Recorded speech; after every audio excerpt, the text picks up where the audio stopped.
What's up everyone, I'm Gooshy, and in this video we're going to be going over my Anomaly Trickster build. Not only is this viable in challenge tier 15 and still put up big damage numbers, but it's also become my go-to build over the 5-power twisted rounds build that's running the meta right now, because it's not reliant on you getting final blows to keep up that twisted rounds. I'm sure everyone knows that once your twisted rounds is down, your DPS goes down with it, and you basically have to wait till the cooldown to get back into the fight. This build is also good when working with a team, as it provides lots of crowd control and large AoE damage effects. So if you guys are interested, stay tuned. So there's a lot of components to this build, which is kind of required to make this viable in CT15. So I think the best way to show you guys is by going down the list of damage sources in the stats screen at the very end of your expeditions. If you guys haven't been using this already, I highly recommend this, as this was very helpful in knowing what damage sources provided the most value and really helped shape my build. Alright, so starting from the top is Temporal Blade. This is where most of your damage is going to come from. And the way that we're going to get this is through a legendary armor set. If you're going for an Anomaly build, this is probably the go-to legendary set to use. And this is the Edge of Time. Once you have 3 legendary armor sets for the Edge of Time, the bonus perk will take effect, which increases your damage for Temporal Blade and Cyclone Slice by 100%. This did take me a while to get, but fortunately, Tiago does sell some of these pieces in his inventory. So at least for now, you guys can get the boots, which is actually the most important gear set that you want to get. But more on that later. And so because this build is really centered around Anomaly damage, and our most damage comes from Temporal Blade, we'll also be using a bunch of mods to support this. On the headgear, the tier 3 mod, Double Slice, damages enemies with an additional Anomaly Slice, dealing 50% damage. On top of that, there's also a tier 1 mod, Strong Slice, where Temporal Blade increases the skill's damage by 56,000.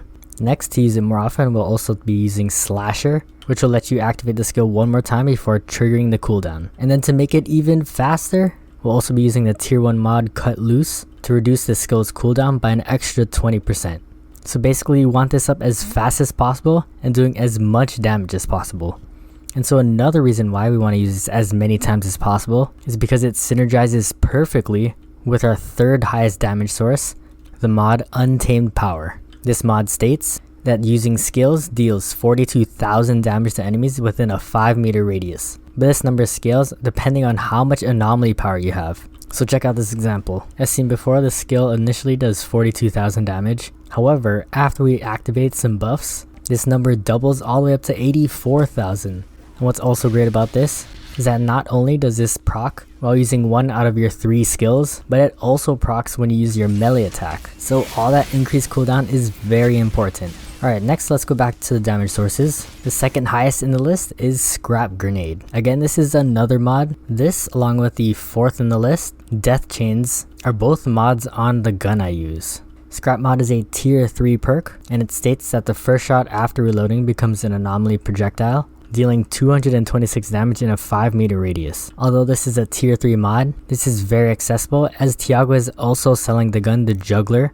which contains this mod. As a side note, I actually want to replace this with another tier 3 mod called Moaning Winds, which you could find on the legendary shotgun, the Anomaly. So if any of you actually has this mod, try it out on this build and let me know how it works. And so what makes this mod really good, in my opinion, is that it does an AoE effect. The 5-meter radius that it does damage in is not that much, but it has just as much damage and range as the tier 2 mod, Bone Shrapnel, which is one of my favorite mods, compared to our other weapon mod, Death Chains, which states that shots entangle enemies with chains dealing 193 damage over 3 seconds. In the damage sources screen, you can really see how important AoE affects how much damage we could output. And the reason why I want that other mod, Moaning Winds, is because it has an AoE radius of 8 meters. And so those are our main damage sources. The rest we'll go over pretty quickly, but they do just a decent amount of damage. The 5th damage source in our list is Shield Blast. This is a mod that does decent damage when your shield breaks, dealing 147,000, again within a 5-meter radius, but the major downside is that it does require you to take damage. So I'm thinking about switching it out, but it's pretty decent for now. Finally, the rest of our damage sources is Slowing Push, which is our melee, Venator's Knife is the ability that we're using, and the rest are just our guns. So those are all of our offensive tools. Next we'll go over what we use for defense. The Edge of Time foot gear is the most important part that you should be getting, and that's because of the tier tier 3 mod, Temporal Armor. This boosts armor by 50% for each affected enemy with Temporal Blade.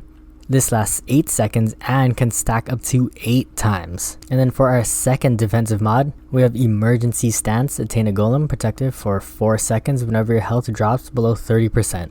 And that's basically it. All we need are 2 mods. If you don't have Temporal Armor yet, you can use Borrowed Time with the mod Time Space Protection, which give you 146,000 armor and 30% resistance. And this is what I use before getting that footwear. Another mod that I also picked up is Bullet Kindling. Deal 20% more damage to enemies afflicted by burn. And the reason why I use this is to burst down elites and bosses faster with my secondary weapon. I have improved burning bullets, where shots will inflict burn, and improved vulnerability bullets, which will increase damage on enemies by an additional 15%.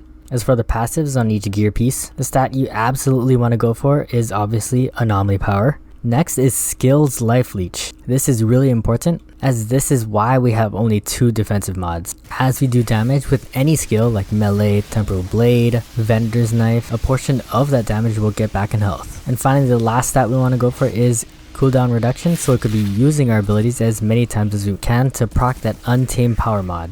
Next, onto the abilities that we'll be using. The first and the most obvious is Temporal Blade. We'll also be using Vendor's Knife and Hunt the Prey, as these have the lowest cooldowns. We want our abilities up as many times as possible because we do get buffs to our Anomaly Power after activating our abilities, which we could spec into in our skill tree. So Combat Shield Timeline will increase Anomaly damage by 50%.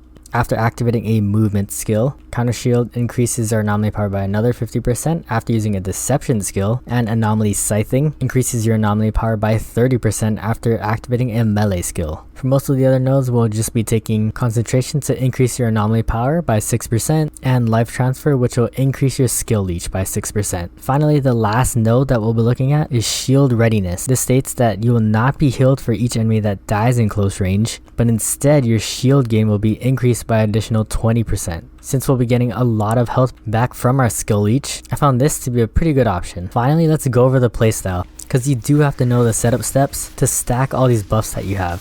So as I'm facing bosses, I always start off with my secondary weapon and get a couple shots in to inflict burn and get that extra 20% damage, as well as make them vulnerable so they take an extra 15% damage. I then start off with Vendor's Knife to get a 50% boost in Anomaly Power, and because it has the longest animation time, so casting this away from enemies is a little bit safer. Next, we use Hunt the Prey to get in close to get another 50% increase to Anomaly Power, and then Melee to get a 30% increase, and then finally hit the boss with a double Temporal Blade. All our cooldowns are around the same time, ranging from about 8 to 10 seconds, so while you wait, you'll be wanting to use your gun that has Scrap Grenade and Death Chains to get extra damage in, and then immediately reload so that you can repeat the process. As a side note, you want reload speed to be as fast as possible, so I found out that the submachine gun, specifically the tactical variant, has the slowest reload time at 1.1 seconds. Unfortunately, I didn't have a good roll on this one, so a full auto pistol is the next best option at 1.3 seconds. As a reminder, if you don't have the right variant, you can always go to the crafting menu and change the variant from there. And so with that, I really hope you guys learned something from this video. I've been having a blast making new builds and experimenting with all the mods and abilities. So if you found this helpful, please drop a like and consider subscribing, as I'll be making more really cool builds just like this one. Although this isn't the fastest killing or the highest DPS, you can still do solo gold expeditions, and so if it's viable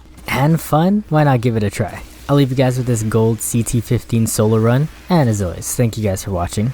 Hope to catch you in the next one, and GG.